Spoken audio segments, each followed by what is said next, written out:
BA द्वितीय वर्ष के सभी विद्यार्थियों का मैं डॉक्टर महेश कोटवाल, सहायक आचार्य लोक प्रशासन, बाबू शोभाराम राजकीय कला महाविद्यालय से उनकी इस क्लास में हार्दिक स्वागत करता हूँ।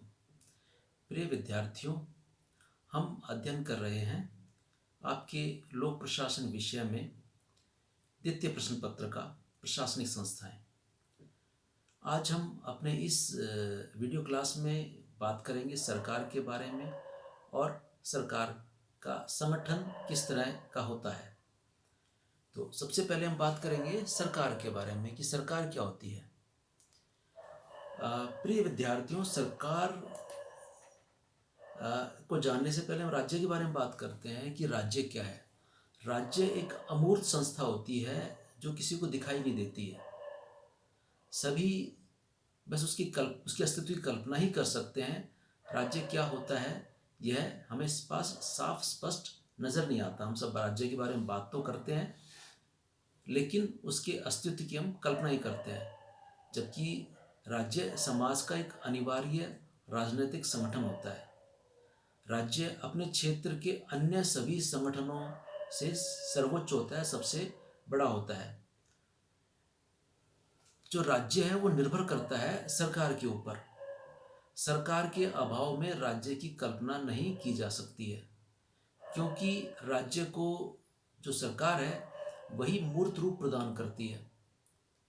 क्योंकि सरकार राज्य का वह यंत्र होती है जिसके ऊपर राज्य के कानून बनाने, उन कानूनों को क्रियान्वित करने तथा उनकी व्याख्या करने का दायित्व होता है।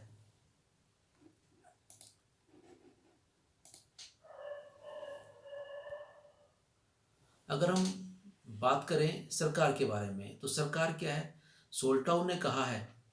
सोल्टाउ के शब्दों में अगर हम बात करें तो सरकार से हमारा तात्पर्य उन सभी व्यक्तियों एवं साधनों से है जिनके द्वारा राज्य की इच्छा की अभिव्यक्ति होती है तथा उस राज्य की जो इच्छा की अभिव्यक्ति होती है उसे क्रियान्वित किया जाता है, उस इच्छा को लागू करने का प्रयास किया जाता है। इस प्रकार सरकार से हमारा तात्पर्य उन सभी व्यक्तियों एवं साधनों से है जिनके द्वारा राज्य की इच्छा को लागू करने का प्रयास किया जाता है। गार्नर ने कहा है कि सरकार वह संगठन है जिसके माध्यम से राज्य अपनी इच्छा की अभिव्यक्ति करता है, राज्य अपने आदेशों को जारी करता है और राज्य अपने सभी विषयों का संचालन करता है।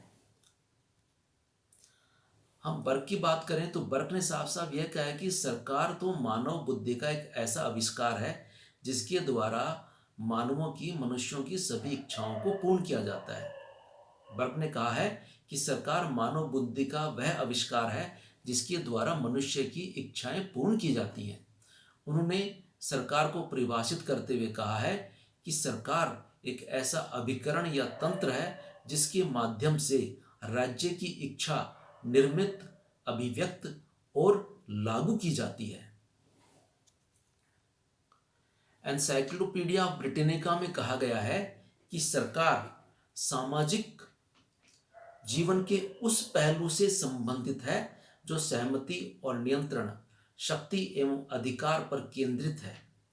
इसी प्रकार international encyclopedia of social sciences में कहा गया है कि सरकार व्यक्तियों के एक समूह से बनी होती है जो शक्ति और प्रयोग में एक निश्चित नेतृत्व के माध्यम से हिस्सा लेती है।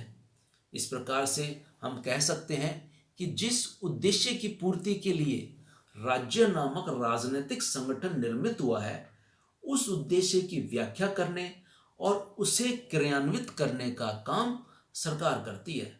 यानी सरकार वह राजनीतिक संगठन है, सरकार वह संगठन है जो राज्य की उद्देश्यों को व्याख्यायित करने और राज्य के उद्देश्यों को क्रियान्वित करने का काम करता है।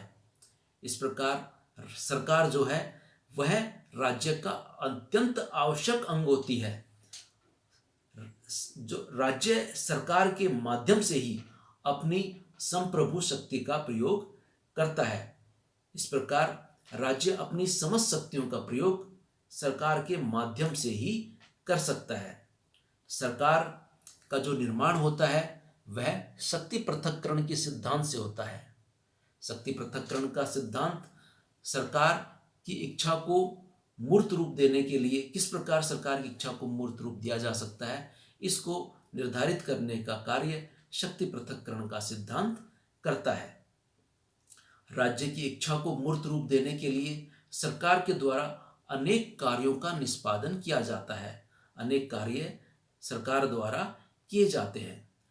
राजनीति विज्ञान के विभिन्न विद्वानों ने सरकार के इन सभी कार्यों को अगर एक ही निकाय द्वारा किए जाएं तो इन सभी विद्वानों का यह मानना है कि सरकार के पथभ्रष्ट होने, सरकार का अपने रास्ते से विचलित होने या सरकार के निरंकुश होने का खतरा उत्पन्न हो जाता है।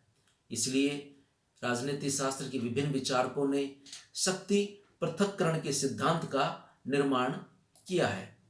शक्ति पृथक्करण के सिद्धांत की अगर हम बात करें तो शक्ति पृथक्करण के सिद्धांत के सबसे प्रमुख विचारक मॉन्टेस्क्यू हैं।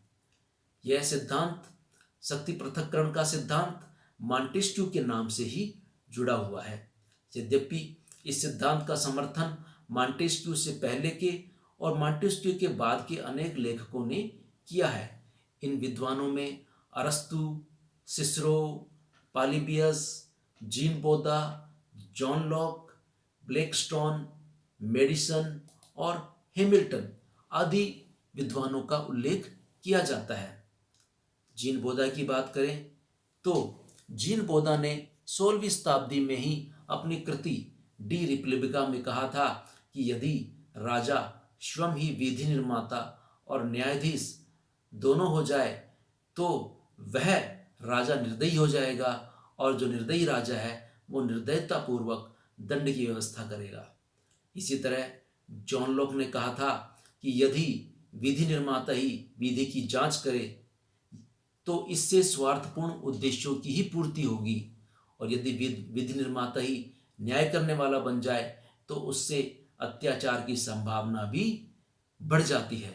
जॉन लॉक ने स्पष्ट रूप से स्वीकार किया। इस तरह से जॉन लॉक ने कहा कि अगर कानून बनाने वाला ही उस कानून को लागू करने के लिए कार्य करे तो एक स्वार्थपूर्ण उद्देश्य की पूर्ति करने के लिए ही कानून का निर्माता कानून को निर्माण करेगा, और यदि वही कानून का निर्माण करने वाला भी न्याय करने वाला बन जाए तो इसमें फिर न्याय की गुंजाइश कहीं बच नहीं पाती है, केवल अत्याचार ही अत्याचार शेष रह जाता है।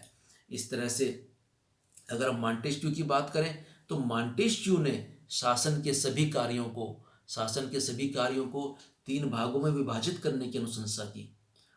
मॉन्टेस्क्यू ने व्यवस्थापिका को विधि निर्माण हेतु, कार्यपालिका को विधि के क्रियान्वयन हेतु और न्यायपालिका को विधि की व्याख्या अथवा उल्लंघन करने वालों को दंड और न्याय करने हेतु अधिकृत किया है।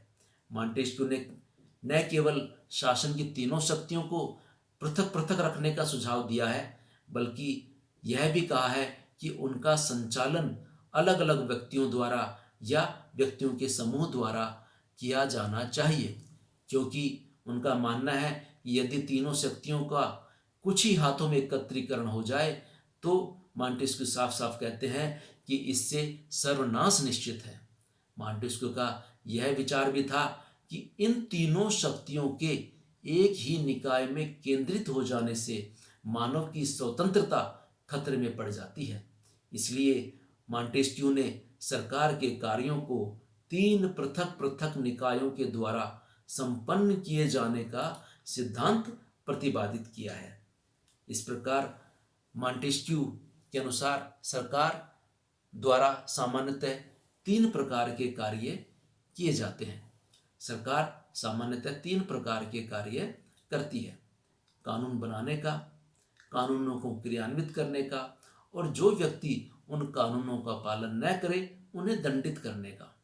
इन कार्यों को करने के लिए सरकार के 3 अंग होते हैं। पहला अंग है व्यवस्थापिका का, जिसे लेजिस्लेचर कहते हैं।